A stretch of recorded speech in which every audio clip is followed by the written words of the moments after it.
My name is Bernie DeSantis.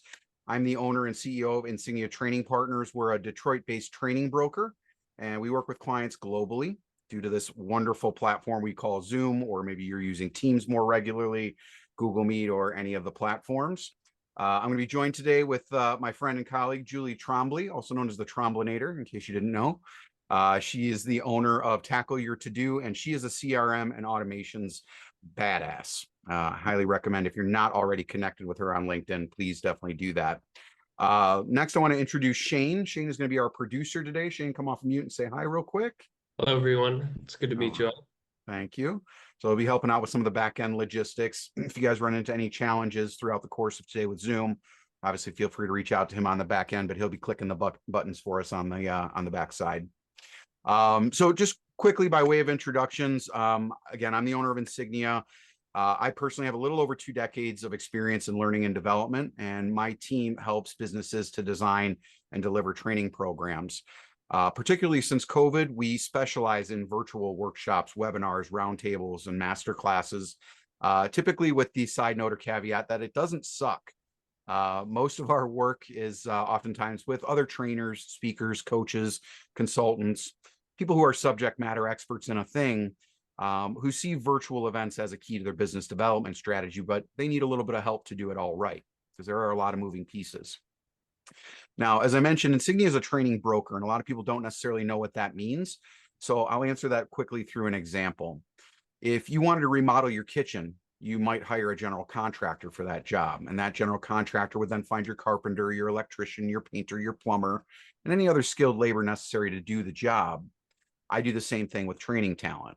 So a lot of my enterprise clients, they oftentimes need to fill a gap in their talent stack, and they need trainers or designers, producers, coaches, whatever it might be, but they don't want to bring in the overhead, right, to hire full-time talent. In addition, they're also sometimes looking for content or tools or resources to help them with the design, development, and deployment of their training. So you all actually joined at a really good time. Insignia just recently partnered with one of the largest business associations in the country, roughly 30,000 small business owners, and that association is looking for content and virtual facilitation of courses. So in addition to hopefully me and Julie helping you today to put on your own events, could be opportunity for some future collaboration as well. But today we are here to talk about how to make your next virtual event successful. And for that, you need a plan, right? And perhaps even a partner. So whether you're leading webinars, workshops, roundtables, masterclasses, whatever you want to name them, in today's session, we're going to talk a little about what it takes to execute a successful virtual event. Okay. So let's start by kind of setting the stage. Again, I want to welcome everybody and really do want to take the time to thank you for spending the next 45 to 60 minutes with us. So we'll talk about some of the real challenges of running events, particularly solo. I'll share with you some results that we've gotten, and then we'll close with some Q&A and obviously a CTA. So if you're open to having a conversation, ready to level up your own events, think you're ready to collaborate, we'll have a chat. So in case you guys don't know, and I'm sure that you do, the number one fear for all of humanity is public speaking, right? Nobody wants to feel unprepared or embarrassed in front of a crowd. My grandfather once said it, that people would much rather be in the casket than at the pulpit. And I found that to be generally true, right? Most people don't want to get on the stage. They don't want the spotlight. But for the people that do, right, if you have conquered that fear or you're ready to face it, then the world is kind of your oyster, right? Because when you step on stage or on the virtual stage, you are the subject matter expert that people are coming to see. And so I'll assume all of you have conquered that fear and you want to get on virtual stages more or better. So Shane's gonna, actually I'll drop it in, Shane, because I don't know if I provided this one to you as I was working on my presentation right before we started. But what are you guys hoping to get out of doing virtual events? Right? If you could please drop it in the chat, right? A lot of people are going to say they want to get leads, right? And I get that, maybe it's to sell something, but for you personally, what is your reason for doing virtual events? What are you hoping to get out of it? Okay. Participants to paid workshops. Absolutely. It's a great lead in. What else? Reaching people who are spread out geographically. 100%. Like I said in my opening, guys, This allows you to reach global audiences immediately, right? I'm in Michigan, but I could be talking to a group of people in Australia in 10 seconds if I wanted to, right?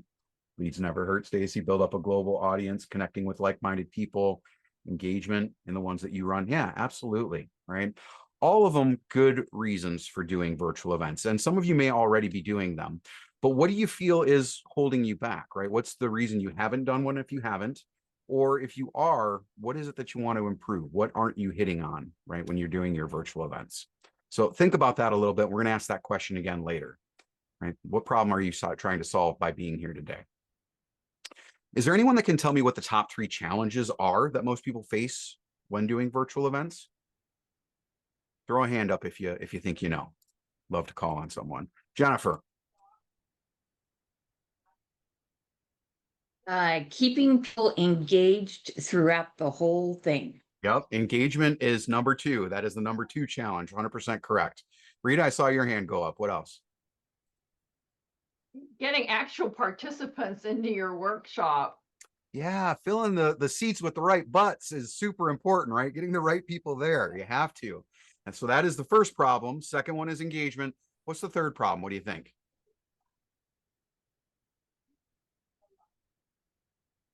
Post-session engagement, right? So follow-up, actually selling to the people who attended your event, right?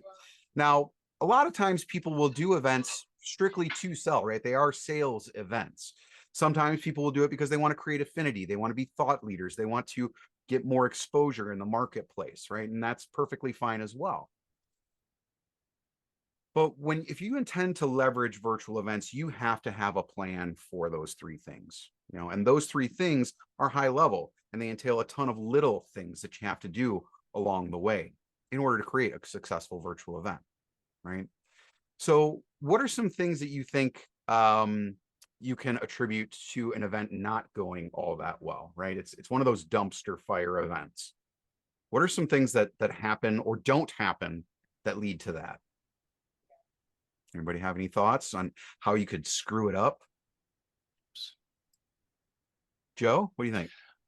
I was gonna say technology problems will always kill an event. Absolutely. Technology problems can be the Achilles heel. I absolutely agree with you. You should have seen some of the dumpster fires that we had in the early days of COVID. It was messy. What else? What other things? What about not having a clearly defined ideal client profile, right? If you don't actually know who it is that you're trying to teach the thing to or get to attend your event, you're just kind of throwing out a blanket, right? And hoping that the right people show up. What about the format of your event, right? Because there are different formats. There's webinar style, which is more lecture. There's more workshop or meeting style, right? Where it is a bit more collaborative. There's a bit more participation. There's roundtables, right? Where everybody kind of gets a little bit of a say. You have to think about what type of event is going to make sense for your audience. That's a super important component as well. One of the other things that people miss on is not spending enough time marketing the event, right? Creating and cultivating an audience, nurturing that audience. And honestly, guys, if you have less than 1,000 followers on LinkedIn or you haven't created an email list, it's a little bit harder, right? Because now you're reaching out to a cold audience. You have to make sure that your pre-event communication and registration confirmations are there, right? And to Jennifer's point earlier, if your event is boring or as a presenter, you yourself are not engaging, that is going to be challenging to keep people engaged. You have to strategically think about how you're going to engage your audience throughout the event, whether that's through using the tools within the platform in and of itself, or it's just you as a speaker and a presenter, right? So those are all some really important factors. So I'm going to take a pause for a moment. I want to turn it over to Julie. We're really going to go tip to tail today about how to set up an event, how to run an event, and then what your post-event follow-up should look like. Okay. So Julie, I'll send it over to you. Thank you. Thank you. Let me get my screen share here.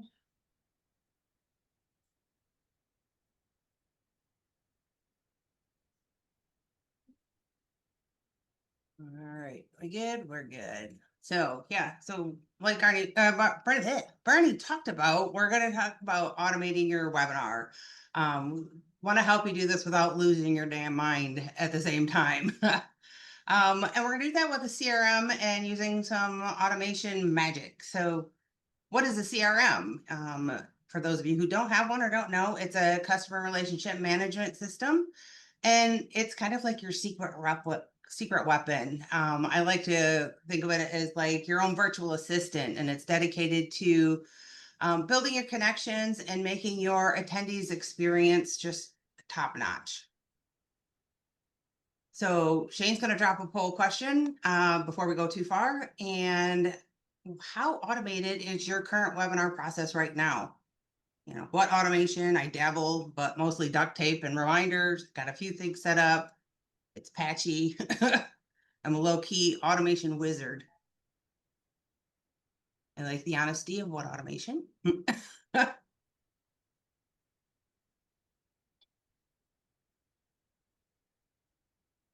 We're getting a pretty decent split here. Mm, Maybe just a couple more seconds. We got 13 people who have participated. go.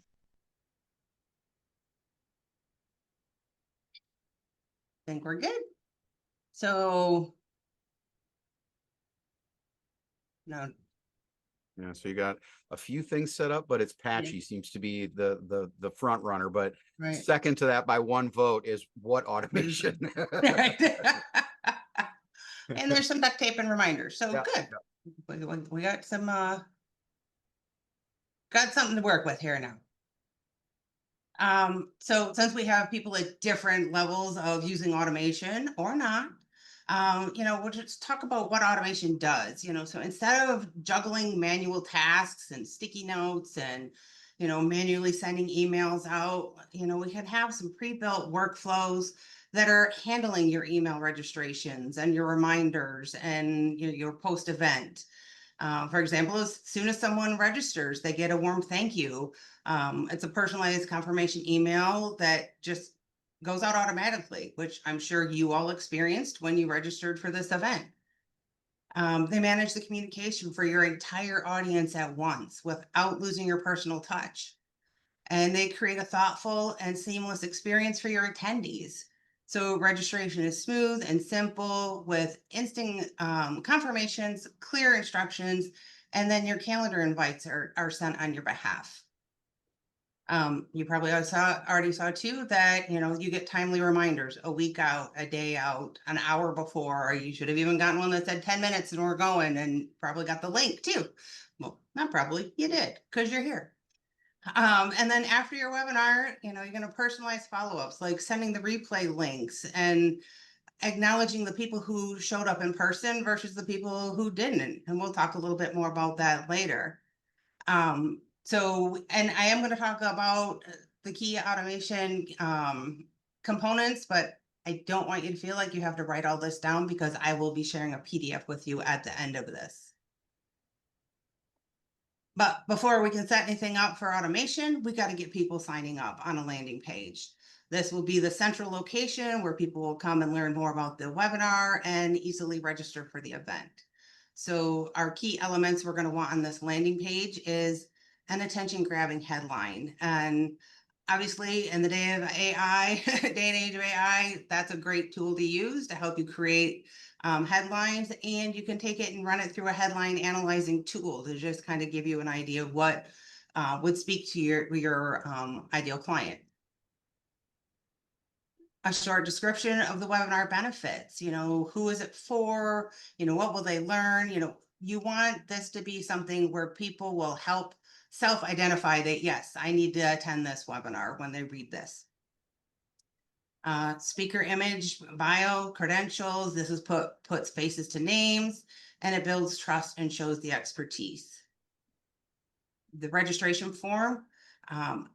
For the registration form, I always say the less information you are requiring, the better. So at least their first name and email, maybe first and last name and email. When you start asking for too much information, people will tend to turn away and not want to give you all that information, especially when you're asking for SMS numbers. If you can get away with it, it's best to just ask for the first name and email address. Having a strong call to action. you know, depending on the length of your landing page. So our landing page, there's buttons throughout. So, you know, it will always take you down to the registration form, you know, because somebody might realize right at the top, oh, I definitely want this, then click the button. Don't make them have to scroll through the whole thing. Give them some buttons that'll take them right down to the form. And use a thank you page to confirm the registrations and provide the next steps, like add the event to the calendar, whitelist our email address. A few things here, make sure that your landing page is optimized for mobile devices. A lot of CRMs, when you're building these, and a lot of websites, they give you the ability to look and make sure that they're optimized for mobile. So you want to make sure that's the case. So many people are registering just through their phones these days. And if it's a paid event, you're going to send them from the landing page to a separate order page and then to the thank you page. So now that we have some place for them to register, let's send some invitations. So first, you're going to want to send invitations to your email list. So this is going to include attention grabbing subject lines, you know, don't miss this exclusive training on such and such topic, or ready to simplify, or whatever problem is you're going to help them with. A brief, friendly introduction, explaining what the webinar is about, who it's for. Again, getting people to self-identify when they're reading that this webinar is for them. A clear, easy call to action that takes them to your registration page. And maybe a sense of urgency, like spots are limited, save your seat now. What you want to do here too is segment your audience so you can personalize your message. In my case, you know, we had a list of anybody who showed interest through LinkedIn. This is, I think, our third audience Alchemy that we've done. So I have the people who have attended past ones. So that message looks a little different to these people than it is to my main email list. And you can automate an invitation, you know, series. With this invitation series though too, make sure to set up your automation so that once somebody registers, they're taken off the automation, because there's nothing more that pet peeve. I bought your widget, quit selling me your widget. You know, once I've signed up, I don't need to keep getting invitations to sign up. And mention the replays. Let people know that they're, you know, even if they can't show up in person, they can, you know, get a copy of the replay. Another way to get people in to attend your webinar, as some of you have also seen, is to set up a LinkedIn event. And Bernie is going to walk us through that process a little bit. So let me get my LinkedIn pulled up for you guys.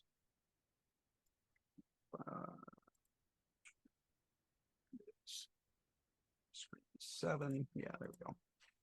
Okay, so there's two ways to go about it. Not everybody is going to have a LinkedIn business page. If you do, highly recommend setting up the event through your business page as opposed to your personal page.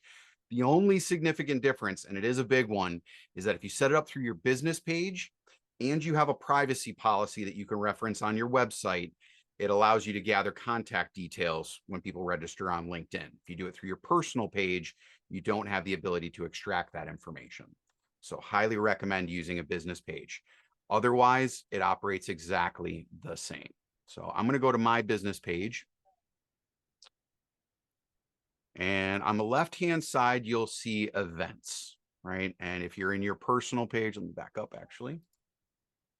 From your personal page, you just need to create. You can go home, events, right? And then you'll be there. So let me get back to my business page. So we're going to create an event. And it will pop up this little window for you. Highly recommend that you, at bare minimum, utilize your logo as your image. But if you are a little bit more savvy with Canva or any of the other platforms or tools, definitely want to make sure that you have some type of a landing page graphic that you can add here. We'll also obviously add it into your landing page. So you want to select your event format, which is going to be an external event link. I personally use Zoom solely for my events. And the reason that I do that as opposed to a LinkedIn Live, to Mike Mallon's point over in the chat, LinkedIn events, while great, right? The LinkedIn Live in and of itself does allow people to come in similar to a webinar format. There are no engagement tools other than chat. And so you can't run polling questions. You can't run breakout rooms. You can't run any of the things that you can do in Zoom. And so since LinkedIn allows you to link to an external platform, highly recommend doing Zoom or a Teams or a Google Meet or whatever platform is of your choice. And you'll put that link in there. So we'll get to that in a second. You want to make sure that you have an event name, right? And so I saw, Rita, you asked the question, a good headline tool or analysis tool. I use ChatGPT as a muse. I don't actually go and check to see if there is a tool to tell me how effective that title is. Usually the results are kind of the litmus test, right? If a lot of people aren't registering for it, it's usually because the title isn't all that compelling to the audience that you're trying to target. So obviously I have some saved, so I will use that one. Audience Alchemy, facilitating virtual training that doesn't suck. You then set your time zone, you set your dates for the event, and then here where it says external event link, that's where you'll pop your Zoom link or your Teams link or whatever link you want to. Now, if you are using a landing page, which is what Julie and I recommend, this is where you will put that landing page, okay? Because you want people to then click that link, register to enter into your CRM automations, and then they get access to the Zoom link from there. Okay, so it adds that extra layer, but allows you to collect all of the data. And here's the reason why you want to have a landing page, as well as be able to extract data from LinkedIn. Most people, when they sign up for their LinkedIn account, they use personal information to set up that account, right? Because if they, for whatever reason, change jobs, they don't want to have their business, which their email could be taken away from them, as the access point. So they will use a personal email address. However, when they go to a landing page and have to put in information, they are usually going to use their business email, unless they're one of those people who has a throwaway, and that's what they use for everybody. I've been that guy too before. But you get two sets of data by doing a LinkedIn event through your business page, as well as having a registration page. And then it creates a more complete profile for you for the people who are interested in your event. So this is where you will click the radio button to use a registration form. Again, you do have to link it to a privacy policy on your website. You want to have some level of a description. It doesn't have to be super in-depth, but the people who are showing up to your event or researching your event should have a good idea of what it is you're going to talk about at your event. You have 5,000 characters to work with, so you do have to be somewhat succinct, but there's enough there that you can create a pretty good description of what people can expect by attending. And then lastly, you have speakers, right? So if you are the only speaker, you don't have to add anybody there. But if you're going to be co-facilitating with somebody else, like I am with Julie, you would add in your co-facilitator there. Once you've got all the fields filled in, you just click next, and it finalizes the process, and it then creates your event. So let me discard that. And I am going to then go to the event for today. And so then what it will look like is exactly this. It will pop in your graphic or your logo, whatever it is that you use there. It has your title, who the event is by, the dates, the times, your link, super important. But here's the interesting part and what the real value is from doing this on LinkedIn. You have the ability to send up to 1,000 invites per week leading up to your event through LinkedIn. And you do that from right here in Share on your event page. So you have 3 different ways that you can send out invites. You can just generically invite. So if I click invite, it pops up this little window, and then you can go through your entire LinkedIn community and invite every single person that you think would benefit from the event. And again, up to 1,000 per week. So in theory, if you have 4,000 connections on LinkedIn, you can send 4,000 invites beginning a month before your event. Highly recommend you do that. It's really great as far as a grassroots campaign, right? You're just inviting people. The second way is to repost it to your feed. You want to post about your event. Most of the posts that came out for this particular one came from Julie. You probably saw 2 or 3 come from her throughout the course of the weeks leading up to this. And then lastly, you have the ability to send your event through a direct LinkedIn message. Again, you can curate a little bit more. You can personalize the messaging a little bit, but you have those 3 options. Then additionally, if you want to post it out to your other socials, you can copy the link from here, but you can directly send it through Twitter or Facebook as well. And I highly, highly, highly recommend setting it up as a LinkedIn event, and bare minimum send those 1,000 a week, because it's really, really easy to do. And it requires no additional cost to do. Okay. So I will pause there. Any questions about setting up a LinkedIn event before I hand it back over to Julie? Yeah, Jasmine has a question in the chat. All right, let's go.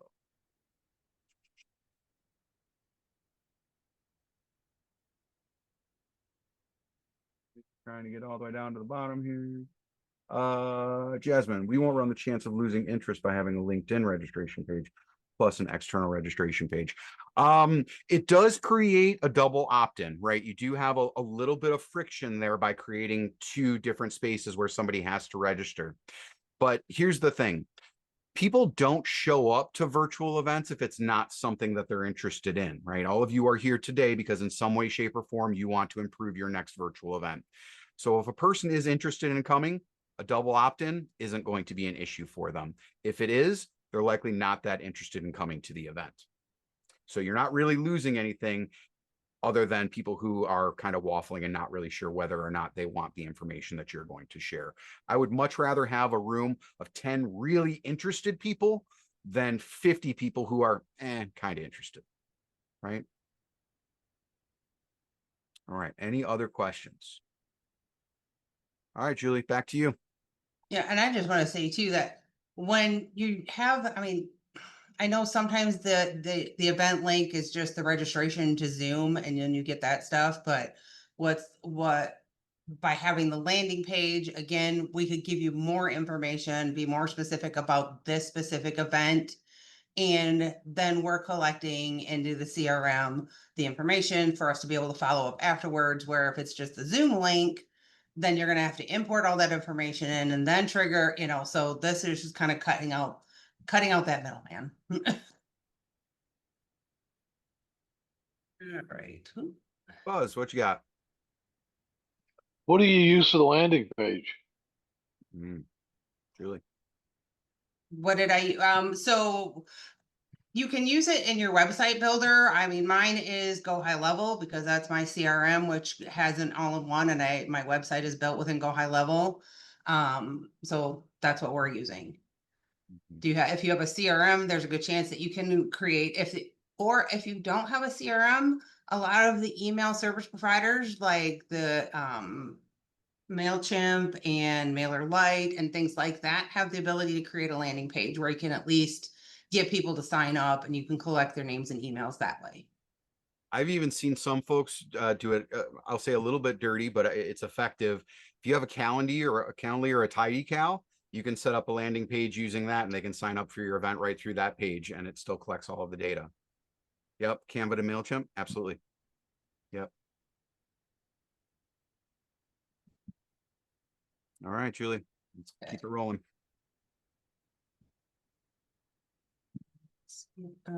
Scroll back up.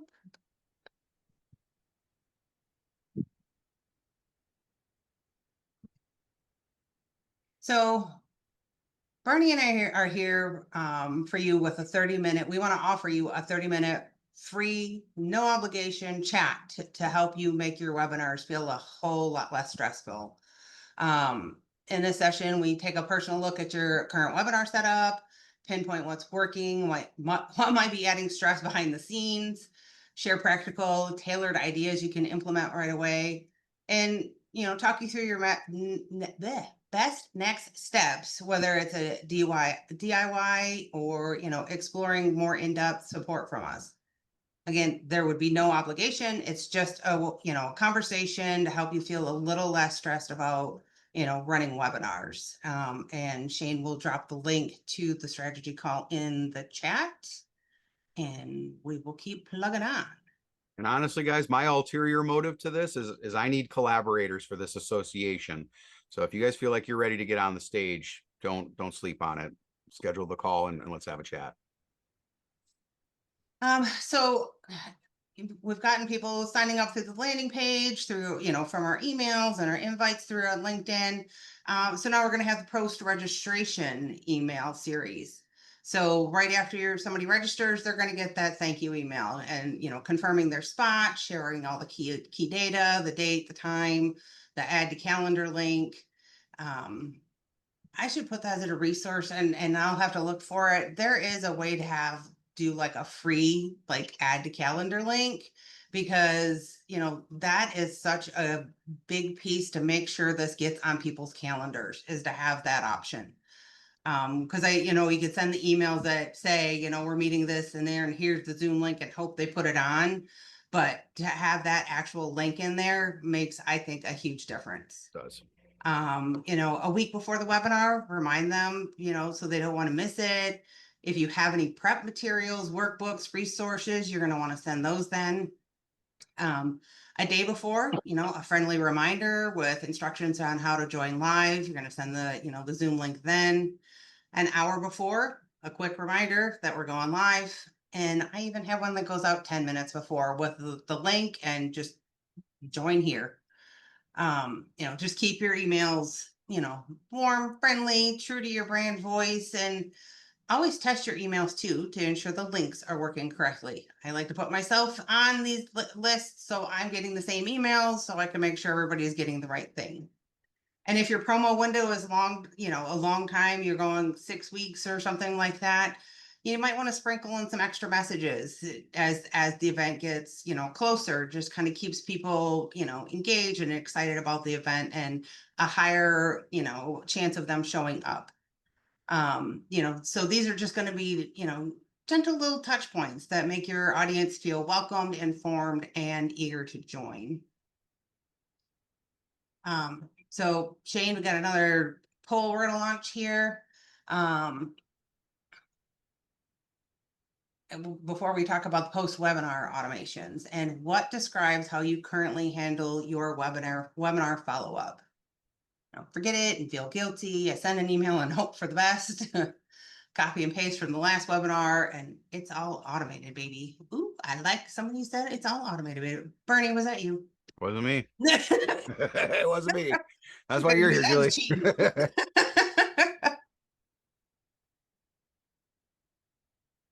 And by the way, there is no shame in this game. We want to know where you're at and how we can help you.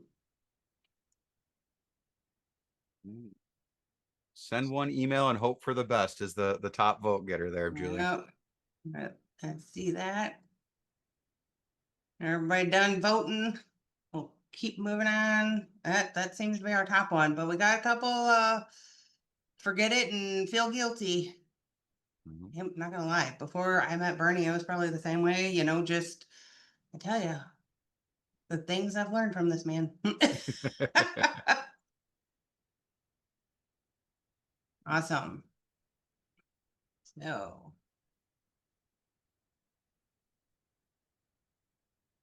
let's get on to, now we're just going to talk a little bit about the post-webinar emails. Obviously the goal is to maximize engagement, book calls, and invite for the next steps.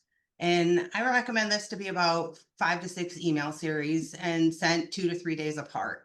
So the day after the webinar, send a thank you, share the replay link, and a quick recap of the key takeaways. A couple days later, share helpful resources or answer some common questions. Gently remind them of any fast action bonuses if you have any. Another couple days later, maybe spotlight a specific topic or insight from the webinar. And include clear, relevant call to actions like book a call, download a free resource, or anything like that. Another couple days later, share how working with you can help them solve their problems. What kind of challenges or pain points are they dealing with that you can help with? And if you can, include client stories, testimonials, or examples. Another couple days later, provide an invitation to work with you, join a program, explore your services, reassure them there is no pressure, just options if they're ready. And the final email is, we're going to wrap up the experience, let them know they're on your email list, and how often they can expect to hear from you, that they'll get some helpful tips or resources, just kind of set some expectations for them. Again, personalize your follow-ups based on whether or not somebody attended live or they missed it. If they attended live, thank them for coming and send them the replay link. If they missed it, sorry we missed you, but here's the replay link. Again, keep your tone genuine and conversational and true to your brand voice. And then focus on how your next steps serve them, not just promote you. Hey, Julie, So- we got a question in the chat. Oh. Lee said he wants to say something about follow-ups. Lee, go ahead. Hey, just one of the things we have done to create leads for our events, we ask questions during the registration. We want to know if they have any questions about the topic that we're presenting, and they may ask questions ahead of time. Some of those people that ask a question don't show up. So, but the fact that they ask a question for us, that's that's a warm lead for us to go Absolutely. follow up with those people. That's right. And then we'll assign each one of those people to our sales staff. But then we have a live Q&A. So we almost every webinar we've got like the topic, and then we just reserve 15 minutes for a live Q&A, because we record all of our stuff ahead of time, and then the Q&A is live. So we come on live. We let the audience ask questions through. We use GoToWebinar. But we let them ask the questions, and then we answer that stuff. GoToWebinar records who asked what questions. At the end, we have this big report of all the pre-asked questions, all the live questions, and then we have questions in the can ready to ask to get the conversation going. A little bit of show business there. Yep. But that all those people that ask the questions, that's who turns out to be our leads.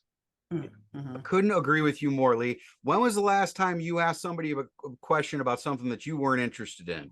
Yeah, there You go. don't. You don't. You're not going to waste your time or your energy or your breath asking questions about crap you don't care about. So if your audience members have an opportunity and they ask questions in advance, that's a hot lead, babe.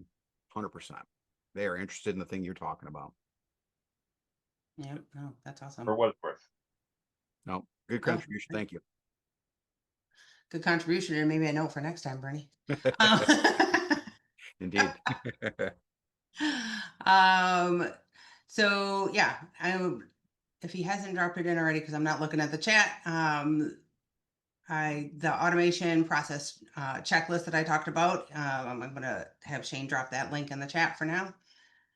Because automation doesn't just save time, it sets you up for webinar success every time. You know, Bernie was talking about the follow-up in the beginning, because in fact, webinars with automated follow-ups see an 80% higher engagement compared to those without. And Shane, if you want to drop that final poll for us, Bernie asked this in the beginning. So if you've never done a virtual event, why not? Or if you are doing virtual events, what has been your biggest challenge to overcome? While Shane's getting that queued up, I see a couple things in the chat. So Jasmine asked, when are the best days to hold webinars? Is it best to host during a weekday versus on the weekend? So traditionally, from a reports standpoint that I've seen, the best attended webinars, workshops, and such are done Tuesdays, Wednesdays, Thursdays, 10 a.m., 11 a.m., or 1 p.m. Eastern start time. Now, a big part of that is, one, who is your audience? If you are targeting CEOs of $1 million businesses, they may or may not attend your event at all, right? Depending on the format. But if it is a solopreneur or it's more of a consumer facing, right, a B2C type play, you can do them almost any time of day, right? You can do them on the weekends if you want to. It's really, again, it's about getting the message in front of your audience. If they're interested, they'll register for it. If they're not, they won't. But traditionally, at least from the research I've done, Tuesday, Wednesday, Thursday, midday are the best attended. And I will go ahead and launch that poll. Yeah, there we go. And Jen, you asked, how do you like to promote local businesses? I can't really present outside of my state. So if you're going to do a virtual event and keep it kind of local, Jennifer, you're going to have to be a little bit more direct and curated in who you're inviting, right? You're really going to have to pay attention, obviously, to where they're at. But I think that if you're marketing it on, let's say, a local page on Facebook, or even Instagram, right? You're going to get the audience that is near to you. And you can even say that in your description, you know, this particular event is for such and such audience in this geographical location, right? You just want to be explicit with it. And read it, yep, See that 10, being- 11, and 1 p.m. Eastern. I could see that being a question too, like, Mhm. you know, even while he was talking about, there could even be a disqualifier question on your registration form. Yep. That, you know, Absolutely. Absolutely. are you in the Ohio area? And if you are, I'm sorry. You know, I love you, Jennifer. Let's end the poll, share the results. So most of you said other. Had a couple people say stage fright. One person said intimidated by the tech. Nobody said that they run out of time to be able to do all of the things. You know, honestly, guys, it is those three things typically that most people struggle with. It's being engaging, it's getting the right people in the room, it's executing the follow-up. And again, there are a lot of little pieces. So most people, quite frankly, underestimate the time commitment to doing a virtual event. In an analysis that one of my other producers, Joey, and I did, we estimate it takes about 40 hours to do an event, right? So that's all of your rehearsals, all of your setup, all of your marketing, and that's only spending maybe a little over an hour a day marketing your event, right? And so you have to kind of think about the ROI on that. Like you could work with somebody like us, obviously, you know, and it's going to cost X versus how much you will spend in time doing all of the things. And that's something that each of you would need to figure out on your own, right? Like how much is your time worth per hour times 40 hours? What is your spend? Round numbers, $100 an hour, 40 hours. It's costing you about $4,000 to do a virtual event. And if you're spending that amount of money, you want to make sure that you're doing it right. We did get 3 people say in the chat, webinar bottleneck, waiting for the right time and being prepared. Yep. Getting participants, crafting an enticing message, and my biggest challenge has been ensuring that my content is relevant and timely for my audience. Mm-hmm.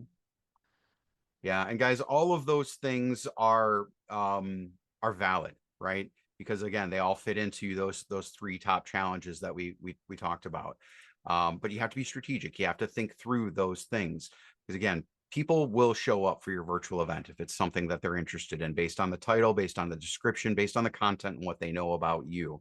But you have to get your message in front of them, right? So marketing it is very important, creating the engaging event, and that's not just the presentation, right? That is how you leverage the virtual platform as well. You should be engaging with your audience every 3 to 5 minutes, 10 at the absolute most, right? So you've seen us do a few things throughout the course of today's event. We had polling questions. We asked you to drop things in chat. I've asked you guys to come off of mute a couple of times, raise hands. All of those things create engagement and draw people back in to your presentation. I do another version of Audience Alchemy where I talk a little bit more about your virtual presence, right? How you show up on camera, where you place your microphone, right? What are the tools that you can use within Zoom, the platform itself? But there are also a lot of add-on tools out there as well. We had Lux in here earlier. I think he had to leave, but he has a platform called Stream Alive. And it has all types of different engagement features that you can use and integrate into it. I will add this caveat though. Before you venture into adding on to your tech stack, make sure that you know and understand how to use the basic version of Zoom to the best of your ability, or have someone who does support you. Because I've seen some dumpster fires where people can't even let people in from the waiting room. And if you get people to show up to your event and they get stuck in the waiting room, they are not buying your stuff. They are not going to engage with you, right? All right, Julie, what else we got? We got about Well, 14 you know minutes what? left. Yeah, I would love for people, if somebody is interested in that presentation that Bernie does, that kind of talks more about showing up, you know, how do you show up? How do you do these engagements and things like that for that session? Drop a me in the chat so that we can reach out to you and let you know when he runs that next one. Because I'm telling you, I'm standing here, my lighting, we did the 3 like telling you, you gotta go. Oh, don't invite Harlow.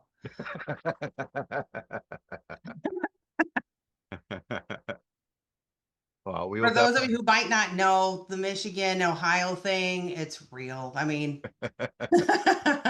It's a love-hate thing. I mean, it mostly is. love you, Jen, but you know, also I hate Ohio. I'm sorry. All right. What other questions do you guys have? Obviously, we want to make sure to maximize our time together. But if you guys are and have all of your things you need to move forward with your own event, schedule the 30 minutes with us and we can give you a few minutes back in your day. Yep. Again, yeah, we're just a little bit and let me, yeah, I had a Q&A slide, but also please take a screenshot of this. Watch your inbox, you know, probably late tomorrow, no later than, what are we today? Tuesday? No later than Thursday morning, but hopefully tomorrow. We'll get the replay out. The link again to book your 30-minute strategy call. And, you know, here's our contact information. If we're not already connected on LinkedIn, come on over and say hi and connect with us over there. But yeah. I have a And- quick question. Yeah, please, Rita. So Bernie, you kind of slid in the halfway point with something about looking, or if you're interested, looking for collaborations. What exactly did you mean by that? Was that like you're looking for? Yeah, so without going into all of the details of it, I've just recently started working with a new client. It's a business association here in Michigan. They have 30,000 members, all small business owners. They also have access to some grant funding, and so they are looking to put on courses for the membership that is highly applicable for the association members. They've had a little bit of a challenge with some facilitators coming in, and it is 100% pitch. It is absolutely no education being shared. They're just pitching their services. And so they are looking to work with a company like mine who can bring in subject matter experts, actually provide some value to the members, and they are paid opportunities. Hey, how do I get a call with you to discuss? Yep, I will put you on my list of collaborators, Rita. We will schedule a conversation. As you can tell, this is what I do. Yeah, I she love would it. be a good one. Stress management and self-care, Oh, Yep, simplifying. yes, indeed. Yes, Hey, indeed. hey, Bernie, it's Robin. I'd love to be on that list as well. Gotcha, Robin. Thank you. You bet. And let's throw that in the chat. If you want to be a collaborator, just put collaborate in the chat and we can, you know, follow up with you. Yep, that's perfect. I Yeah, can't we throw it gotta in the get we chat gotta get 'cause I'm everybody waiting for my to a best level. part. I'm sorry, Jen. Go ahead. I can't throw mine in the chat, but I want to be a collaborator. All right. I will add you guys to my list, and probably within the next week or two, I'll be doing another virtual event where we'll talk in a little bit more detail about what they're looking for. I'm actually meeting with them again next week, Monday, to talk about the content and subject matter that they want to prioritize and bring to the members. So as I get more information, I'll get something scheduled with you guys, and we'll go from there. There it is. Awesome. Cool. Yeah, we just got to get everybody to a point where they're framed properly. They show up well. You sound good. You understand how to use the tools and engage the audience. As long as I know I have a good facilitator who has actionable content that I can bring to them, I'm happy to collaborate with anybody and everybody who's looking to join the mission. Awesome. Right. Well, thank you everybody for, including Jennifer. Thanks everybody for coming and hanging out with us, and we can give you a couple minutes back in your day